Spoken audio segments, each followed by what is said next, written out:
안녕하세요. 유상민 목사입니다. 오늘이 12월 24일입니다. 성탄절 2부입니다. 제가 지금껏 지내온 날들 중에서 추억이 제일 많았던 날입니다. 추억이 제일 많았던 하루를 뽑는다면 바로 이 성탄절 2부입니다. 그 많은 추억의 대부분은 교회에서 있었던 일들입니다. 성탄절 2부에 있었던 성탄절 발표회, 또 발표회 후에 계속되었던 선물 교환, 교회 형 누나들과 떡국 먹고 새벽 내내 돌던 새벽송, 그리고 거의 자면서 드리던 성탄절 예배와 성탄절 칸타타, 지금도요 그때의 기억들이 생생하게 살아나는 것 같습니다. 제가 목회를 하면서도 성탄절 2부는 항상 즐거운 날이었습니다. 아이들의 성탄절 공연, 또 교우들과 함께 하던 전교인 만찬, 선물 교환, 기타 등등. 지금껏 성탄절 2부는 대부분 축제의 날이었습니다. 그래서 항상 좋았습니다. 근데 올 성탄절은 조금 쓸쓸하다 하는 생각이 듭니다. 오늘 저녁 무렵에 동네를 한 바퀴 돌았는데요. 불이 켜져 있는 교회가 별로 없었습니다. 한참 성탄절 축제가 진행되어야 될 시간에 교회가 깜깜했습니다. 코로나로 인한 사회적 거리두기 때문에 그런 거겠지만, 또 그렇게 우리가 알고 있지만은 마음 한켠은 쓸쓸했습니다. 이러다가 우리 아이들이 성탄절에서 보낸 작은 추억조차 갖지 못하게 되는 것은 아닌가 싶고, 저는 사실 그게 제일 두렵습니다. 우리 아이들에게 교회에서의 좋은 추억들을 많이 심어주고 싶고, 그러게 제일 좋은 날이 성탄절인데 그 추억을 주지 못할까봐 저는 그게 참 두렵습니다. 저는요, 오늘 오전까지요, 오늘이 토요일인 줄 알았습니다. 오전까지 그렇게 생각을 했습니다. 이제는 요일까지 이렇게 깜빡깜빡합니다. 하기는요, 그렇게 깜빡깜빡하지만은 그래서 생기는 재미있는 에피소드도 많이 있습니다. 조금 실수가 있어도 재미있었으면 뭐 그걸로 다 용서되는 것 아니겠습니까? 오늘 말씀 보시겠습니다. 오늘 읽을 말씀은 요한일서 1장부터 5장까지 말씀입니다. 요한일서의 저자는 사도 요한입니다. 성경이 그것을 직접적으로 말하고 있지는 않지만은 교회는 오랫동안, 교회는 전통적으로 그렇게 받아들여 왔습니다. 요한 2서와 요한 3서도 보통 사도 요한의 작품으로 인정이 됩니다. 요한 1서, 요한 2서, 요한 3서, 그리고 요한복음이 또 있잖아요. 이 성경들은 서로 다른 사람이 썼다고는 주장하기 어려울 만큼 서로 유사성이 아주 두드러집니다. 구문과 어휘, 또 주제의 전개 등이 유사하고, 그래서 이 성경들을 같이 읽다 보면은 이 성경은 한 사람이 썼다는 것을 금방 알 수 있을 정도입니다. 그래서 우리는 보통 요한복음, 요한 1서, 요한 2서, 요한 3서, 그리고 성경의 마지막 책인 요한계시록까지를 사도 요한의 작품으로 이해를 합니다. 그래서 어떤 사람들은요, 우리가 읽는 지금 요한 1서, 요한 2서, 요한 3서는 공동서신으로 읽고 있는 거잖아요. 근데 그렇게 분류하지 말고 요한복음, 요한 1서, 요한 2서, 요한 3서, 요한계시록까지 이 5권을 요한의 서신으로 따로 묶어서 읽는 것이 더 낫지 않겠는가, 이렇게 말을 하시는 분들도 있고요. 그것도 좋다고 생각이 됩니다. 어쨌든 사도 요한의 기록입니다. 여러분, 사도 요한 잘 알지 않으십니까? 이 사도 요한은 예수님의 제자, 특히 12명의 제자 중에서도 특별히 더 많은 사랑을 받았던 제자였습니다. 아마 사도 요한은 스스로가 그것을 알았던 것 같아요. 예수님이 나를 더 많이 사랑하신다, 그걸 알았던 것 같아요. 그래서 요한이 기록한 요한복음에 보면은 사도 요한이 자기 스스로를 예수님께서 사랑하시던 제자, 이렇게 표현을 해요. 그런 표현을 무려 6번 이상이나 기록을 합니다. 그러니까 자기 자신을 뭐라고 표현을 했다고요? 예수께서 사랑하시던 제자, 이렇게 표현을 했어요. 그러니까 사도 요한은 자기가 예수님의 특별한 사랑을 받고 있다는 것을 알았고, 또 실제로 예수님은 사도 요한을 특별히 더 사랑했을 것입니다. 특히 사도 요한은 예수님과 제자들의 마지막 만찬 자리에서 예수님의 품에 의지하여 누워 있었던 그런 사람이었고, 예수님의 제자들이 모두 순교당한 상황에서도 마지막까지 살아남아서 요한계시록을 기록한 사람이기도 합니다. 그만큼 이 사도 요한은 예수님과 아주 친밀했었고, 아주 가까이서 예수님의 말씀을 들었던 사람입니다. 그래서 이 사도 요한의 서신은 예수님의 말씀과 아주 흡사합니다. 실제로 오늘 읽는 이 요한 1서는요, 요한복음 13장부터 17장까지 나오는 예수님의 행적과 또 그분의 마지막 설교와 핵심 개념 자체가 같습니다. 똑같습니다. 예수님의 말씀을 가장 흡사하게 전한 사람이 이 사도 요한이었습니다. 교회에 대한 박해가 심해지면서 요한과 다른 사도들, 이제 예루살렘에 박해가 있었을 때 성도들이 흩어졌잖아요. 흩어졌는데 마지막까지 그 예루살렘 교회에 남아 있었던 사람들이 사도들이었단 말이에요. 야고보 사도, 물론 또 유다 사도 요한, 이런 사람들이었는데, 근데 그 박해가 극에 달했을 때에, 특히 AD 70년 이후에는 요한과 다른 사도들도 예루살렘을 떠날 수밖에 없었을 것입니다. 사도 요한도 역시 마찬가지입니다. 그 후 사도 요한은 주 80년에서 85년경에 성도들의 공동체에 한 편의 복음서를 써서 보내게 되는데, 그게 바로 요한복음입니다. 그러니까 이 공동체가 어떤 공동체였는지는 명확히 알 수는 없습니다. 사람들에 따라서는 고린도 교회라고 말을 하기도 하고, 또 에베소 교회라고 말을 하기도 하고, 혹은 팔레스틴 지역에 흩어져 있는 유대인들이라고 말을 하기도 하지만은, 어떤 대상들이었는지 명확히 알 수는 없습니다만은, 또 어떤 교회였는지 알 수는 없습니다만은, 어쨌든 어느 공동체, 사도 요한이 잘 알고 있는 공동체에 복음서를 써서 보냈습니다. 그게 바로 요한복음이에요. 그런데 그 후에 그 공동체 중 일부가 떨어져 나가면서, 그러니까 이게 분열하면서 지금까지 자기들이 몸담고 있었던 그 신앙의 공동체와 경쟁하는 집단을 이루게 되었습니다.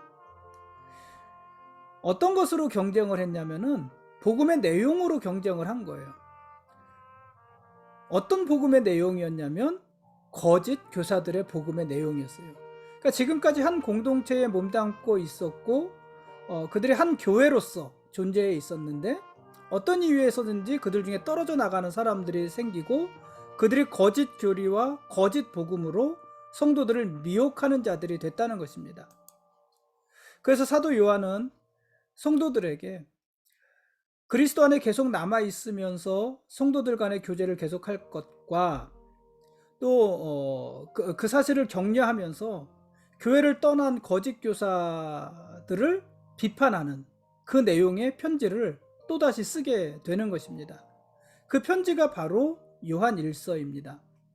그러니까 어떻게 보면은 요한복음부터 시작을 해서 요한복음을 요한 1서, 또 요한 1서를 요한 2서, 요한 3서, 요한 4서, 요한 5서, 이렇게 그 제목을 붙여도 괜찮겠다는 거예요. 왜냐하면은 요한복음의 첫 번째 그 공동체 요한복음을 첫 번째로 서신으로 보내고, 그 후 그 교회에 문제가 생기자 그 문제에 대응하기 위해서 보낸 편지가 요한 2서니까는 요한복음 전서, 요한 전서, 요한 후서, 이렇게도 불릴 수 있는 성경이라는 것입니다. 어쨌든 그 문제를 해결하기 위해서 남아있는 성도들을 격려하고, 떠나간 성도들의 거짓 교리들을 반박하고 비판하기 위해서 쓴 편지가 요한 1서입니다. 아마 이 요한 1서는 주후 85년에서 90년경에 기록되었을 것으로 추측을 합니다. 그럼 그 당시 거짓 교사들, 이단들은요, 어떤 것으로 거짓 교리를 가르쳤을까요? 그 당시 거짓 교사들은요, 예수님의 인격을 부인했습니다. 인격을 부인했습니다. 당시에는 영지주의 사상이 교회를 위협했는데, 이 영지주의자들은 얼마 전에 골로새서를 할 때인가요? 우리가 이야기를 했잖아요. 이 영지주의자들은 우주를 거룩한 영혼과 더러운 육체가 영원히 싸움을 벌이는 것으로 보는 이원론자들이었습니다. 또 그들은 신비로운 지식인 영지, 원래 영지라는 말이 신비로운 지식이라는 말인데, 영적인 지식이라는 말인데, 그 영지를 얻음으로써 육체의 세계를 벗어나서 영혼의 세계로 가는 것이 구원이다, 이렇게 주장하는 자들이었습니다. 한마디로 영혼은 선한 것이고 육체는 악한 것이다, 이렇게 보는 이원론자들입니다. 따라서 이 영지주의자들은 하나님의 아들이 사람, 곧 육체가 되어서 오셨다는 성육신의 교리, 그리고 사람이 죽은 뒤에 몸으로 다시 살아난다는 육체의 부활 교리를 인정할 수가 없었습니다. 부인했습니다. 왜냐하면 육체는 악한 것인데, 영지주의자들에 의하면 육체는 악한 것인데 하나님이 어떻게 악한 육체로 오실 수 있을 것이며, 악한 육체가 어떻게 선한 몸으로 부활할 수 있느냐는 것입니다. 그러니 영지주의자들은 예수님의 인성, 인격, 인성을 인정할 수 없고 예수님의 육체의 부활, 이것을 인정할 수가 없었던 것입니다. 근데 여러분, 예수님의 성육신 사건과 예수님의 육체의 부활을 인정하지 않으면 그럼 우리가 믿는 복음에 뭐가 남는 거겠어요? 복음의 가장 중요한 부분이 예수님의 성육신과 부활이잖아요. 특히 육체의 부활이잖아요. 그것을 부인하는 것이에요. 그러니까 그들은 이단인 것입니다. 영혼을 중시하고 육체를 악한 것으로 보는 이 영지주의자들은 보통 아주 극단적인 선택을 한다고 그랬잖아요. 극단적인 삶의 모습을 보인다고 그랬잖아요. 아주 극단적인 율법주의자가 되거나, 그래서 아주 금욕적인 삶을 살게 되거나, 극단적인 반율법주의자가 되어서 아주 타락한 그런 삶을 살게 되거나, 그런 식으로 영지주의자들은 보통 생활을 했습니다. 여러분, 그러나 성경은요, 음식도 사람의 성도 모두 하나님이 주신 선한 것이므로 하나님의 뜻에 맞게 사용하라, 이렇게 가르칩니다. 그리고 구원받은 성도는 하나님의 계명에 더욱더 열심히 순종해야 된다고도 교훈합니다. 그래서 성경은요, 극단적인 금욕이나 방탕, 이게 모두 다 잘못된 것이라고 분명히 가르치고 있는 것이고, 그래서 영지주의자들은 그들의 삶도 잘못되었고 그들의 교리적인 주장도 잘못된 것입니다. 성경은 이 사도 요한이 요한 1서뿐 아니라 요한복음, 요한 2서, 요한 3서를 다 기록했는데 어디에서 기록했을까? 거기에 대해서 정보를 주지 않습니다. 그러나 전통적으로 교회는 사도 요한이 에베소에서 4권의 성경을 모두 기록했을 것이라고 추측을 합니다. 에베소에는요, 에베소 교회가 있었잖아요. 이 에베소 교회는 누가 세운 교회입니까? 사도 바울이 2차 전도 여행 중에 세운 교회고, 또 사도 바울이 남겨두었던 디모데가 목회하기도 했던 바로 그 교회입니다. 사도 요한은 그곳 에베소에 머물면서 요한복음, 요한 1서, 요한 2서, 요한 3서를 기록했고, 그 후에 반모섬으로 유배가 돼서, 로마의 박해로 인해서 반모섬으로 유배가 되어서 거기서 요한계시록을 기록한 것으로 알려져 있습니다. 지금까지 요한 1서에 대한 길라잡이였습니다. 요한 1서 내용을 구체적으로 본 것은 아니고 요한 1서에 대한 전체적인 그 배경에 대해서 이야기를 한 것입니다. 내일 읽을 말씀은 요한 2서와 요한 3서 말씀입니다. 2장밖에 안 됩니다. 요한 2서도 1장짜리 성경이고 요한 3서도 1장짜리 성경이니까 2장 읽게 되는 것입니다. 요한 1서는 보통 사랑의 편지 또는 진리의 편지라고 불립니다. 사도 요한은 보통 사랑의 사도라고 불리는데, 그 이름에 걸맞게 이 요한 1서에는 사랑이라는 말이 가득 채워져 있습니다. 길지 않은 서신인데요, 그러니까 5장밖에 안 되잖아요. 절수로 따지면 100여 절 되거든요. 100절 조금 넘거든요. 그 짧은 성경에 사랑하는 자들이여 라는 호칭이 6번 나오고요, 사랑이라는 명사가 18번, 또 사랑의 동사형이 무려 29번이나 나옵니다. 그러니까 이 요한 1서는 사랑이란 단어가 가득 차 있는 것입니다. 이 요한 1서는 하나님이 성도들을 대하는 사랑을 강조하고 그 사랑을 받아서 성도들은 형제들을 사랑할 것을 서신 전체를 통해서 권면하고 있습니다. 그리고 동시에 요한일서에는 교회를 위협하는 이단들을 경계할 것을 지속적으로 반복해서 권면하고 있습니다. 여러분, 성도들의 삶에 있어서 가장 중요한 것이 무엇일까요? 그게 사랑과 진리 아닐까요? 사랑과 진리. 에베소 교회는요, 에베소 교회에 대해서 말할 때 그런 이야기를 했잖아요. 에베소 교회는 사랑이 많은 교회였는데, 아니, 진리를 지킨 교회였는데, 그 진리를 지키기 위해서 사랑을 버린 교회라고 그랬잖아요.